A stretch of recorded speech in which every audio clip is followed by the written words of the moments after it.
Hello, Hoopheads, and welcome to another edition of the Weekly Hoopla, where I break down the need-to-know news in the busy world of the NBA. And let's face it, it's not always need-to-know, but for our purposes, let's pretend like it is. Before I get started, I just wanted to thank you all for watching again. And please, please, please, please, please, please, please, please, please, please, give me a thumbs up on that video. We appreciate it. It goes a long way. We want you guys to get to the holidays, enjoying everything.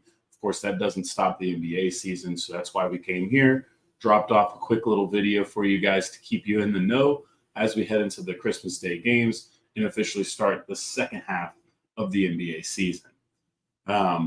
So today we are going to skip one of the major points in our show. Usually I do a league update, a standings recap. For this show, we're just going to do a quick injury checkup and hit all the news and the rumors because, as I mentioned last week, the January 15th deadline is approaching. The December 15th deadline has already passed, and deals should be getting done soon. So please, please, please stay tuned for that at the end of the video. And, of course, we'll be back to checking in on the standings and talking about the teams next week on a full-length show. This one probably only gets to about 30 minutes. Sorry if you're doing any cardio. Maybe just make it a light one to get back to the fan. To start us off, let's get into the injuries.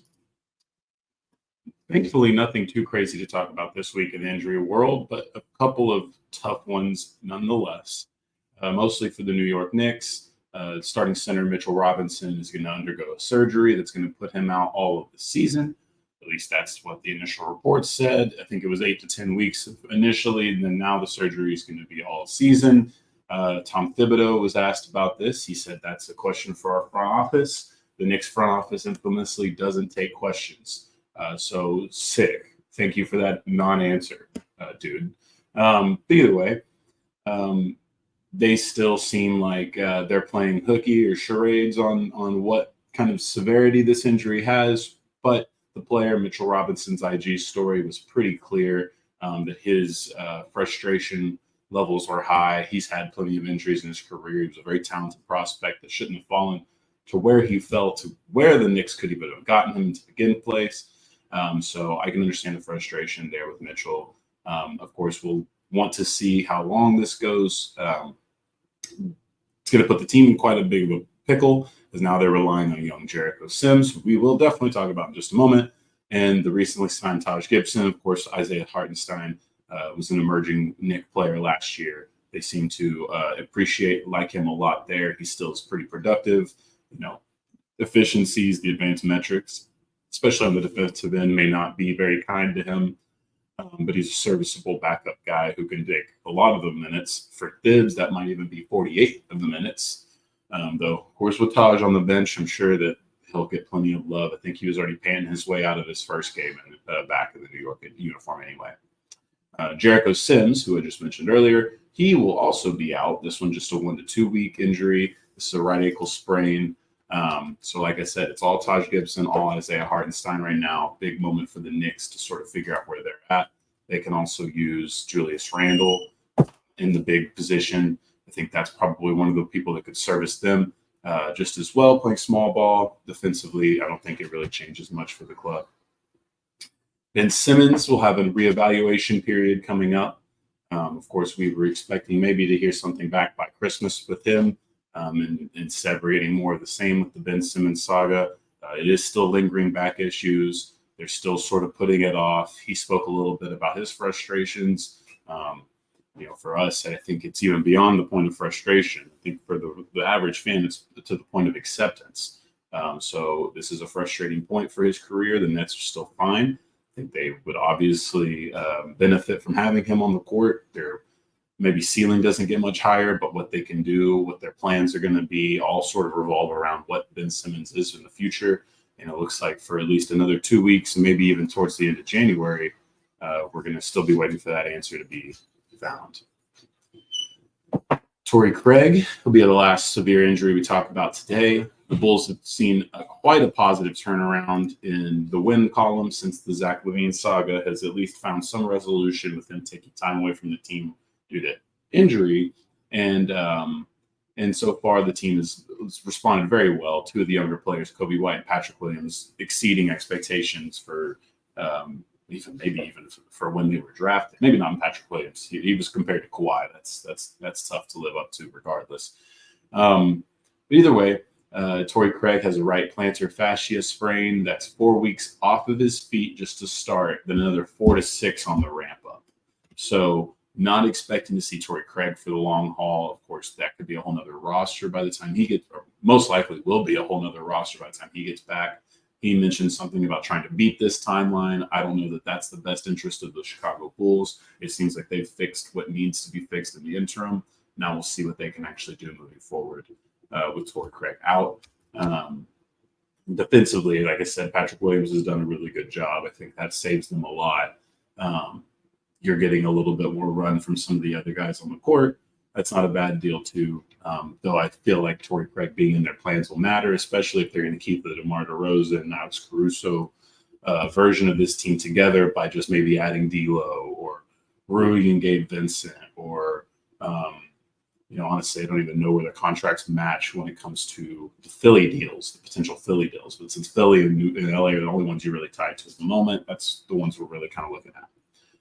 Some scares, some kind of scares here. DeAndre Hunter has missed 3 games, played 3 games, missed 3 games. He's out again. These are lingering issues, nothing that seems to be much of a re-aggravation. It's just important to note that this keeps coming up at the crucial part of the transaction period in the NBA. It seems like, as we'll get to in a little bit, DeAndre Hunter is a very coveted player and could be very well likely to be traded this season. And so when we see that injury report, it's almost as much about managing his health long-term for a deal than anything. And like I said, we'll get to the rumors surrounding his name in a bit. Or will we? Did I skip that part? Perhaps I did. Either way, people have said that we'll do it now. There's been rumors, I believe Shams, maybe it was Jake Fisher, talking about Indiana, Sacramento. Those are just a few teams that obviously make sense because they're in on pretty much anyone right now with the asset pools that they both have. The bigger injury, probably, maybe not that big of an injury because it isn't our scares, but still a big injury as far as potential development at time. Shaedon Sharpe, the Pistons, of the Blazers, has sprained a growing. He's out for at least 1 game so far. Most likely will probably be out for another week, maybe even 2, while they kind of nurse that thing back to health. Obviously, winning games isn't a priority in Portland right now, but Shaedon Sharpe minutes certainly are. We're going to continue to watch his health there, see what that ends up looking like. He's been a real fun player to watch. We're really excited about it. They did end up kind of looking like a little bit of a better team with him out, and that's not to be surprised because I think whenever he has the full offense, it is a little bit more of a training wheels team, where when he's not out there, it's a little bit more of a bunch of NBA guys trying to survive in the league. So finishing off the injuries, this will bring us to Wendell Carter, who has returned. He's been back for 2 games. Nothing too crazy. Both of them losses, unfortunately. His buddy Markelle Fultz still out for however it remains to be seen. The 2 games, not too worrying. The last one against Milwaukee, a little bit of worrying. Minus 27 and 22 minutes in a game they lost by 4. I think it's something that you've seen Wendell Carter maybe teased about being on the trade deadline in the trade market. You're wondering if the emergence of Goga Bitadze doesn't make Orlando start to wonder if Wendell Carter's future isn't exactly what they thought it was. Remember, you have 2 very talented offensive young superstars potentially in Orlando. You have a lot of talented guys that go around them. You don't necessarily have elite rim protection. Wendell Carter, I don't believe that brings that. I don't believe Goga Bitadze brings that. So you could see here where maybe as the losses start to pile up from a promising start to this season, the Orlando Magic use Wendell Carter as a as a tradable piece, and look to upgrade their roster in a win now move, at least in a more of a get them to the playoffs, let's get this team experience thing, because how much can tanking really save this team anymore? Adding another young superstar is always a cool idea and concept. But it gets tough when you start to get as filled up in the room as it is in Orlando. But those are good problems to have. News and rumors to wrap up this whole thing. I say that as if I'm not going to still be talking for another 30 minutes. But here we go.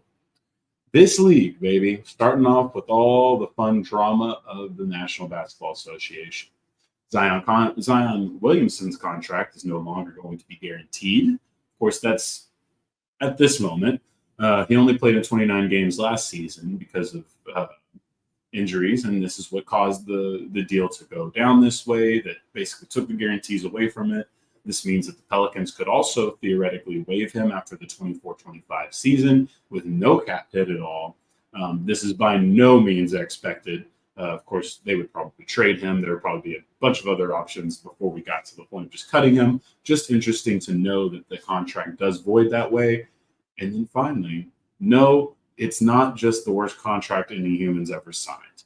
It does have the ability to earn back those guarantees by playing in enough games and, of course, by doing regular team weigh-ins, which is probably the biggest sign of all of the Stephen A stuff being way more true than we wish it was, because obviously the Pelicans would not have included this in his actual contract language had they not worried the same worry that we have.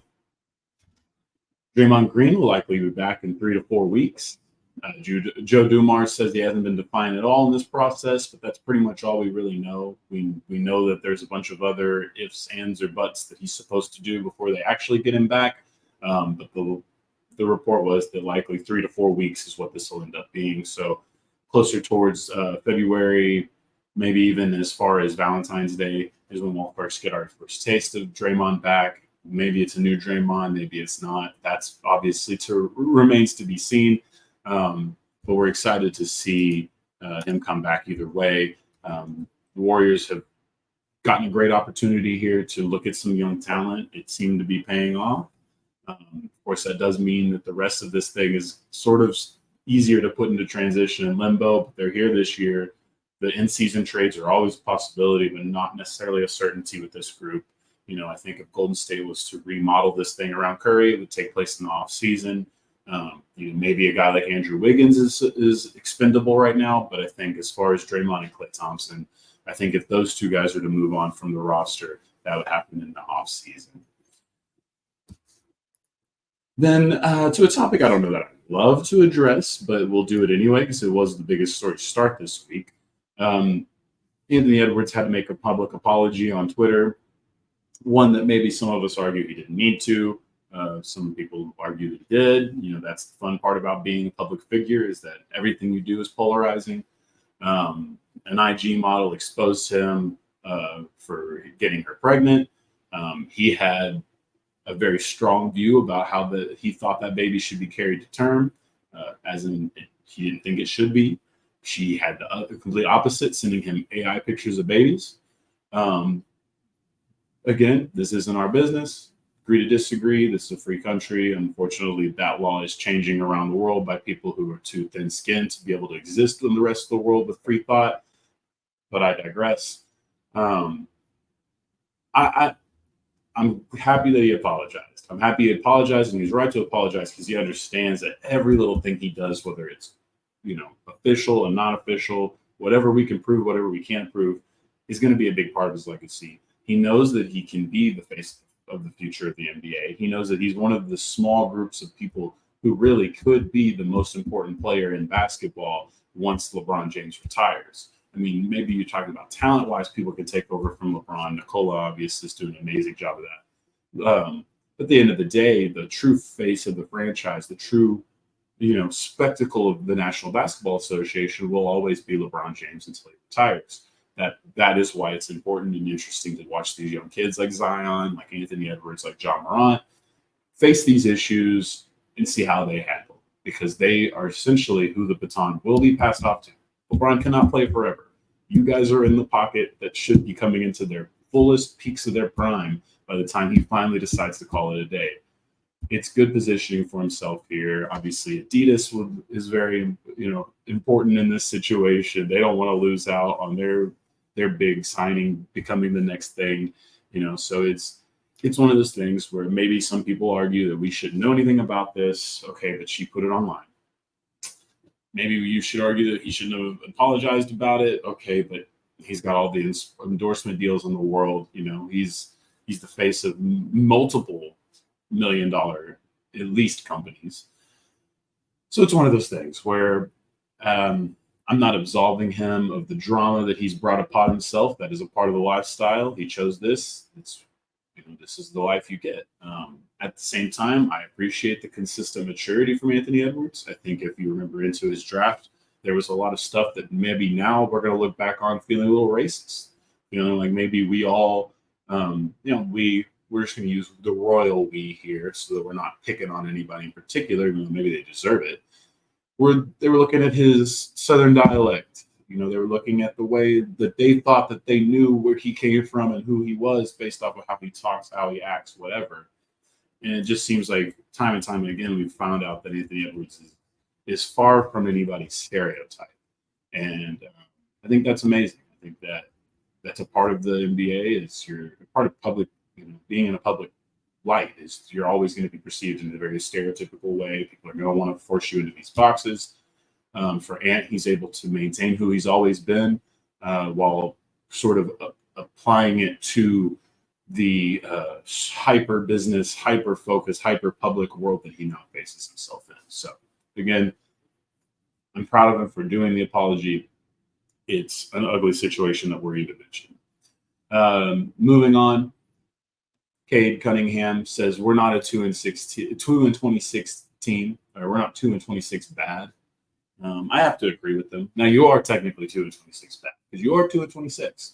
So we can't absolve you from real life losses that are piling up at the moment. 25 and counting right now. This will probably be the feature of the main pod once we, if they do take another loss tonight, I believe it would be the chance to tie their record, and then they'd probably break it the Tuesday before we record. If they were to lose again, I don't look at the schedule, just taking a guess off the Christmas schedules. But I do agree with them. I think there's a lot of good talent here. I think there's been front office changes that made sense in theory, and in an execution, we're looking at a lot more frustration. Monty Williams' overpay sounded good, but then all of the stuff that you heard about the frustration that people have had with Monty in the past, the DeAndre Ayton thing specifically, and you were like, no. Let's bring him into a bunch of young minds that need to be melded. He did such a good job with Phoenix.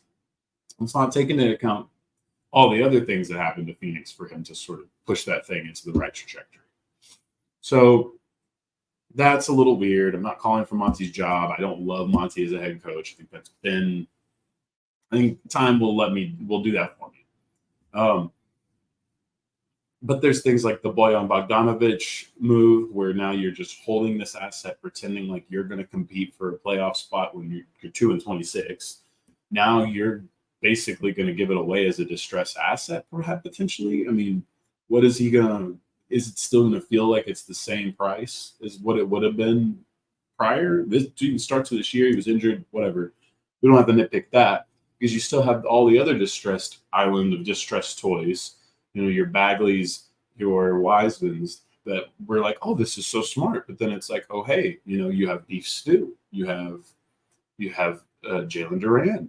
What's the point of this? Why are you crowding up all these guys who need to prove that they're NBA players? That doesn't make a damn bit of sense. And we're in a smaller league, and you're hoarding these big guys. This is even crazier. So I do feel bad for Cade. I do feel bad for the Pistons fans. They've had not a whole lot to cheer for since the team moved from the Palace at Auburn Hills into downtown again, save for Blake Griffin, All-NBA third team season, which I still rave about. But at the end of the day, I can assure you isn't enough for Pistons fans. I mean, when I was a kid, the Pistons went to the Eastern Conference Finals basically every year. So that's a tough one. That's a tough one to see for the fans. There's a lot of history with the Pistons. This isn't a team that is as bad as most maybe modern fans think it is historically. Yes, this last decade plus has been atrocious for the most part. But at the same time, this is a very rich organization. They have 3 titles to their name. They have some very unique stylings. They have a city that loves them. It's one of those things where I do hope the Pistons get their stuff together, and I hope they do it before they end up destroying some young careers. Because I think in Dallas, we know something about the Triple J's, how crazy that went. Even though those guys all sort of got their footing in the NBA eventually, that should have happened for the Mavericks, right? And they kind of handled that in such a crazy way that players, team, everything, that everyone sort of took a loss. Eventually Kidd's able to make it up to the Mavericks, but the other two here, Jim Jackson, he ends up playing for every damn NBA franchise, even though he was a solid player. And then Mashburn ends up being a really good player in New Orleans / Charlotte. I think he played at both. But either way, you don't want to be the guy. You don't want to be the team that had all the young talent and then watch it develop in other cities while you're still trying to build something, because that's super embarrassing. Speaking of super embarrassing, the Oklahoma City Thunder tweeted out an all-star campaign for Josh Giddey. There's a couple things to go on here. For one, he's not even that close. For two, I will respect and say, hey, if you're not aware, all the teams do this, even for guys who don't really have that big of a shot. For three, that doesn't excuse the fact that common sense could have easily said, hey, let's not post this. There's some stuff going on here. Every time Giddey's mentioned on social media, there's responses, the same responses every time. Every time this guy's in an arena, there's the same response every time. Maybe perhaps for this guy's sake, even if we, whatever the legality situation here is, or their commitment level to him is, that's your asset. You're distressing your own asset by causing further issue here. A simple email to the communications department, to the social media team. Say, hey, throw it out there. Isaiah Joe All-Star, throw it out there. Fuck it. Poku, throw it out there. I don't think Poku's played much at all. Giddey, let's delete that tweet. Take that one out of this, it was probably on Hootsuite. They probably had it, on a timer ready to go. Didn't think about it again. And I get it's Oklahoma. Maybe there's a little bit more animosity working in the inside. They don't like this woke culture bullshit. I don't know. I'm just saying, as far as a PR thing, as far as just not wanting to check your social accounts to seeing a bunch of the same shit over again, that was a wild thing to post. Speaking of wild situations and frustrating situations and embarrassing situations, Miles Bridges was locked out of Canada. Nothing more notable there. Charlotte's not that good. He's been fine coming back. There's some rumors of trades, but it's for the Pistons. So it's like, is that even a trade he's from there, so maybe it's better. They need the position type, sure. But that's what you're going to add to the Pistons plate right now is Miles Bridges, his popularity, his everything. Anyway, we can all rule out Toronto as a possible trade destination because those folks won't even let him into Canada right now due to his ongoing legal issues. And that's pretty much it for that one. I just thought it was notable. Probably could have thrown out the quick hitters, but again, I wanted to mention that there was some rumorings of a Miles Bridges trade. How much that's actually true, who fucking knows? Moving on to our last bit of drama. This one's kind of a sad one, I would say. Ricky Rubio and the Cavs are working on an agreement to officially end their relationship. The Cavs believe this is the last time Ricky Rubio has played his last NBA game. Ricky Rubio has taken time away from all of basketball to focus on his mental health. You remember Ricky has been playing professional basketball since he was 14, 15. So it's definitely not surprising. The Cavs are very, very interested in working on a deal that could maybe trade him out as a salary to another team that would then do the buyout. I don't think they're interested, especially in this Donavon Mitchell situation. I don't think they're interested at all in going the Luol Deng stretch and wave or wave and stretch path, though I think we can't rule that out either here. So it's an unfortunate one here for the Cavs fans as they're dealing with a lot already. much less needing to have this issue dropped on their head. Heading into the rumor mill, where we will exist for quite a bit of time here, because things are getting hot. We'll start off with Beef Stew of the Detroit Pistons. Probably one of the more logical Pistons to get moved if it was to happen. They just signed him this past offseason, so there is a poison pill attached to the deal, makes it a little bit harder to trade. However, it's not a really crazy deal. I think it puts him, about 15 a year, which I don't think is a problem if you have him in your rotation. I think that's sort of the question. Is he's a big guy, but he's a small big guy. He's a switchable guy. He can kind of shoot, but he's not necessarily great at any of these things right now. So adding him to your team and then potentially not having him actually be a part of the rotation does worry me. The Mavs, the Celtics, and the Thunder are all teams where that doesn't necessarily worry me. The Mavs, you have Lively. You would like to add something better there. You have Kleba. You have Holmes. Neither one of them very useful at the moment. You have Dwight Powell. Obviously, you're not going to move Dwight Powell, but you're not going to need Dwight. You don't want Dwight Powell playing big minutes anymore. And they're back in that position with a Lively injury. So I think it makes a lot of sense for the Mavs. Depending on price for everybody. The Celtics, it's obvious, it's slam dunk. This would be replacing like Neemias Queta. You know what I mean? You're giving yourself extra insurance on any Kristaps Porzingis injuries. You're talking about a player that's still within a reasonable salary, so you can probably move him and just get rid of maybe a Peyton Pritchard or something. So you like that there. And the Thunder is an interesting one because Chet Holmgren obviously is going to be anchoring that 5 spot down. You don't want guys that can go with that.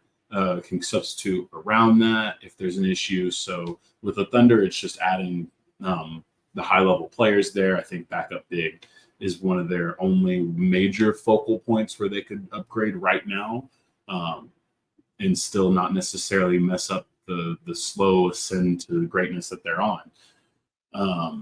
Either way, we expect the Celtics to beef up the bench, and we expect the Mavericks to find a bigger guy to replace the bench guys that they have at the moment. So Beef Stew remains an interesting look there. We also found out this week that the Washington Wizards are officially rebuilding. Of course, this is the year after Victor Wembanyama, but whatever.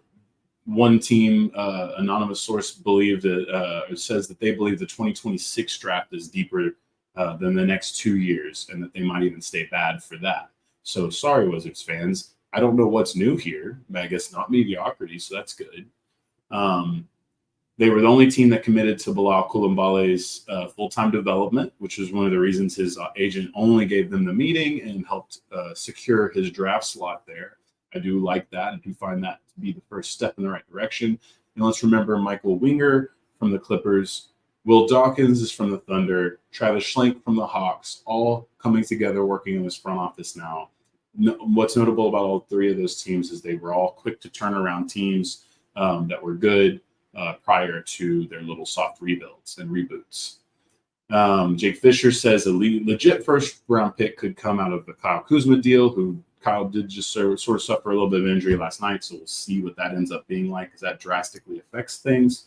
But again, we are very interested in seeing what the Wizards will end up doing with this set of assets. I think Jordan Poole probably not as tradable, but Gafford certainly is. Kuzma certainly will be for the right price. So it'll be interesting to see how they stand and, frankly, to see if they end up repeating the process. Because if they're going to be bad until 2026, boy, Wizards fans, you got something to wait on. All right. Another week, another Zach LaVine rumor. Rich Paul swears he's not trying to move LaVine anywhere specific. They also say that he might be interested in playing with another clutch client, De'Aaron Fox. I can believe that. My opinion is pretty firm here. Sacramento should stay away. I don't think that this is the way Sacramento upgrades what they have. I think that there's 2 teams that I completely agree should be on LaVine. The Bulls and the Lakers and the Sixers.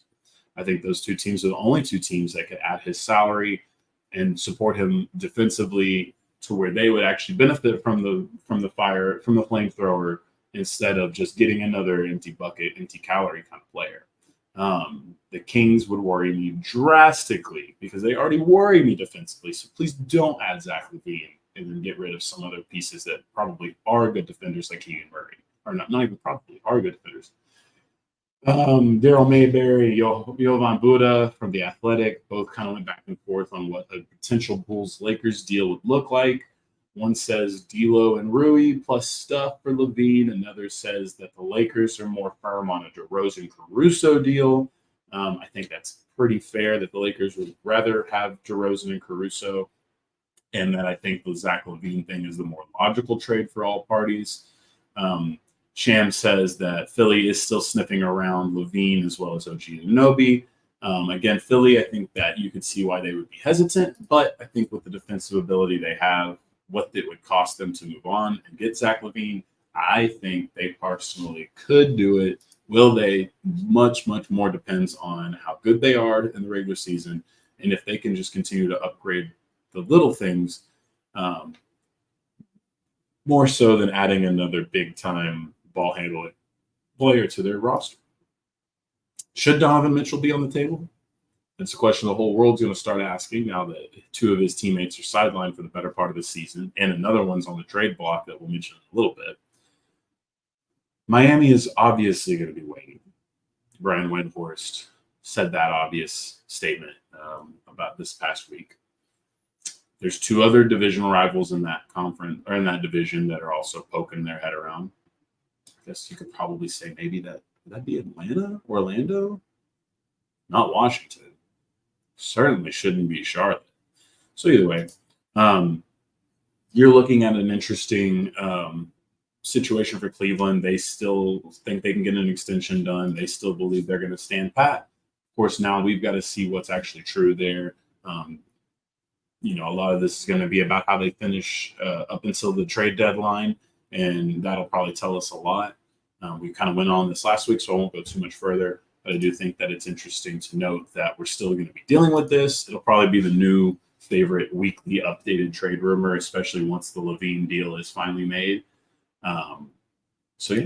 Another young player that's could be on the block is a little bit more on the block than he was, and is coming from the same place and was involved in the deal. The guy that we just talked about, Lauri Markkanen, could be on the move from Utah. However, the price could be somewhere around 5 picks. Quote is something comparable to the Gobert and Donavon Mitchell deals. That's classic Danny Ainge for you. So even if there was a deal to be done, I'm sure it wouldn't be that crazy. Oklahoma City certainly is frisky enough. That's what sources have told Jake Fisher. They have the assets to do it. They are probably pretty much the only team that could pull off the Lauri Markkanen deal if the price is this high. I love Lauri. I think that you're hearing people call him Big Klay Thompson. I don't hate that. I think that there's some pretty accurate conversation to be had there.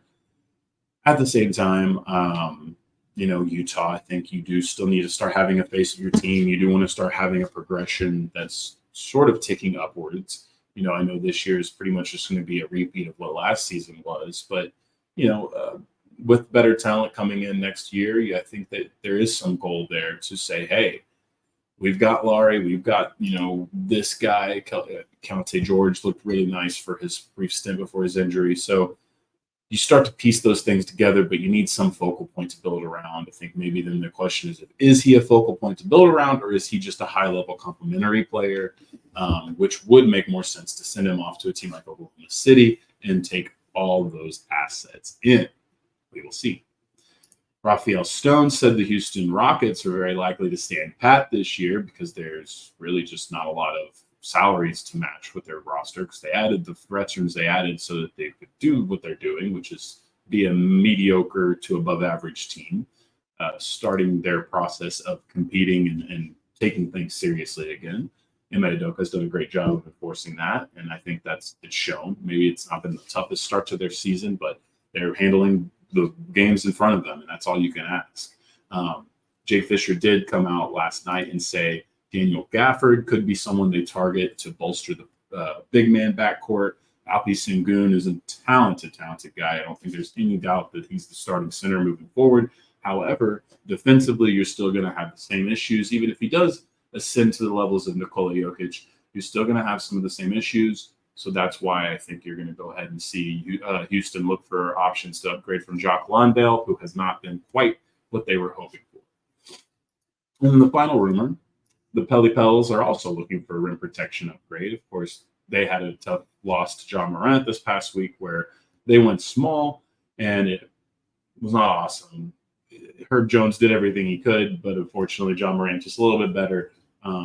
The rim protection issue has always been a bit of an issue here with the Pelicans because you're talking about Jonas Valanciunas not being exactly elite at that. Zion's not the biggest guy in the world. So I can see where there would be a desire to maybe have to shuffle the lineup around a little bit, but I think the Pelicans are still young enough where I'm not worried about shuffling guys around too much. And I think if there's a time to do it, now is the time. Defensively, you need to anchor this team up because I think with Zion healthy, with Brandon Ingram ascending the way he has, with CJ playing the role he's playing, I think you've got all the offense you need carried there. I think you just really need to reinforce what you're doing defensively into Orleans. And now let's wrap this up.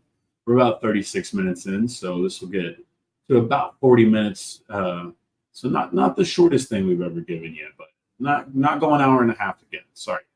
We'll do that again down the road. The quick hitters. Diamond Sports is likely to make a deal with Amazon that'll take over the current packages. We talked about this on the main pod. They did agree with the deal with the NHL, which is really hoping that the NBA and that the MLB will be soon to follow. We kind of talked about it. There's a lot of reasons for Amazon to be super excited about sports, to invest. This is probably their best opportunity to wedge themselves into these other markets where they've already got the NFL rights partially. So I do expect Amazon to ultimately come through and take the MLB and the NBA as well. How soon that'll be, we will find out. The Heat are going to retire Udonis Haslem's number on January the 19th against the Hawks. Of course, this isn't a surprise to anybody. And no, hater fans, this isn't new. Go look at your favorite team's arena. They've probably got some dude you have no idea. When you look him up, you're like, what's so special? Guys play in arenas a lot. Brad Davis was one of the first Mavs, so he's up there. In Houston, you got Little Man. You got Calvin Murphy, who's, I think, notable contribution as far as all time historically is in the free throw line, right? So guys that mean a lot more to their own franchises. You have what's his name? Collison, who got his stuff retired in Oklahoma City. And I love Nick Collison, but Nick Collison's not, you know what I mean? So retired jersey is a little bit different. People can be haters about it, but this is for your fandom. It's for your team's love. It's to show appreciation to people who mean a lot to your franchise, even if it is just to your franchise alone. We're going to send our love also out to Dorian Finney-Smith, who is reunited with his father. His father had been locked up since Dorian was a child. A lot of legal battles to try to get that all done. I grew up in a similar situation, so I certainly understand. I didn't necessarily want to bring this up at the beginning or in the podcast because sometimes I feel like these stories can often lead to really negative things being said about our players, when they're just humans dealing with actual realities that face so many Americans now. That it's insane that we try to lump it all in into these stereotypical groups, but nonetheless, people will do that anyway. But we don't want to let them win. At this point, we're happy for Dorian. We're happy for the good story because that's what the NBA is really about. Goodbye to the Amway Center in Orlando, which was built in 2010, 9, whatever, built right for the prime of the Dwight Howard era. The Amway rights are gone. You are now going to the Kia Center. If you are in Orlando, Florida, no, there is no a way to just easily break in and steal the center. It only is Kia in namesake. It has nothing to do with the cars that are infamously stolen thanks to a TikTok viral trend. Speaking of arenas, we talked about Virginia's likely to get the new Washington Wizards arena. However, Virginia Senator Louise Lucas had probably one of the better tweets of the weekend or week of on this story. She called it She said, I must have dumbass written on my forehead if you think we're going to use the people's money on a Wizards arena before pressing issues like toll relief or funds for public schools. Guys, I love basketball. I love sports. I love having big, nice, shiny arenas. I think it's a cool thing. I don't think it's a bad thing. However, I do think the public does deserve to stand up to these guys. I think they do deserve to make these guys pay for their own fucking stadiums and in whatever cases they can.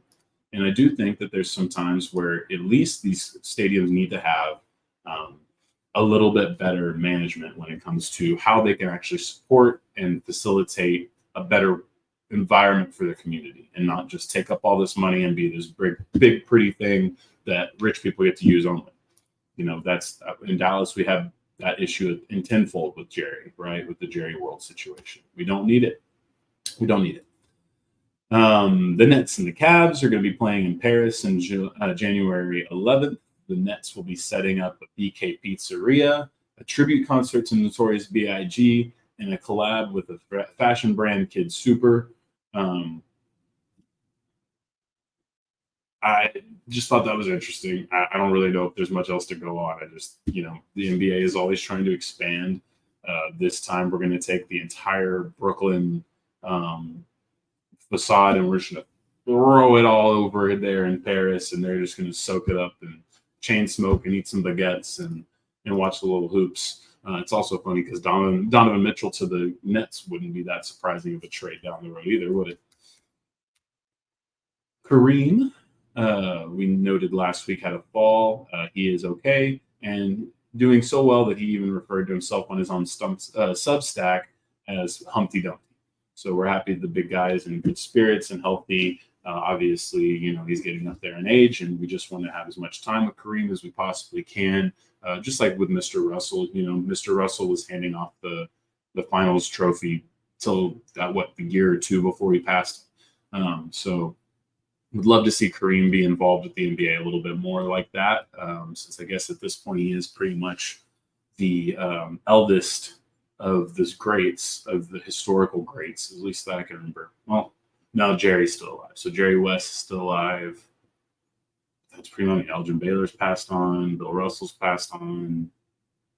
Is Bob Cousy still alive? Oh my God, Bob Cousy might still be alive. Anyway, not the point. Not the point of the story.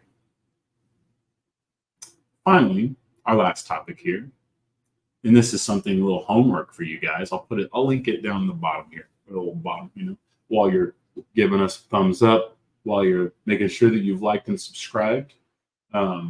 Make sure that you check out some of the little bullet points that I leave there. We try to leave you guys all the breadcrumbs you need to fill in the details in case my goofy ass doesn't drop them the way he needs to.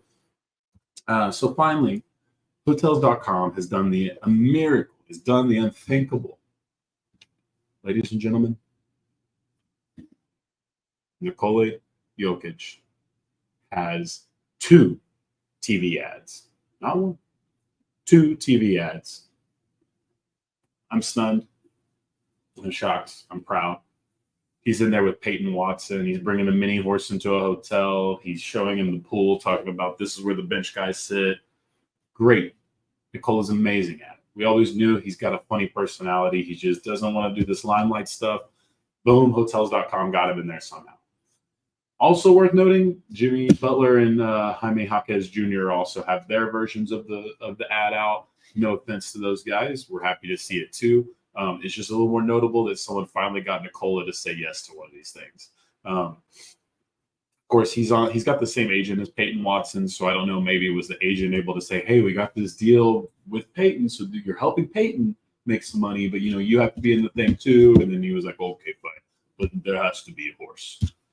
So yeah, just wanted to let you guys see all of that, and I want to say thank you again. This has been a fun year for us. We'll do at least one. I think there will be one more hoopla before we close out 2023.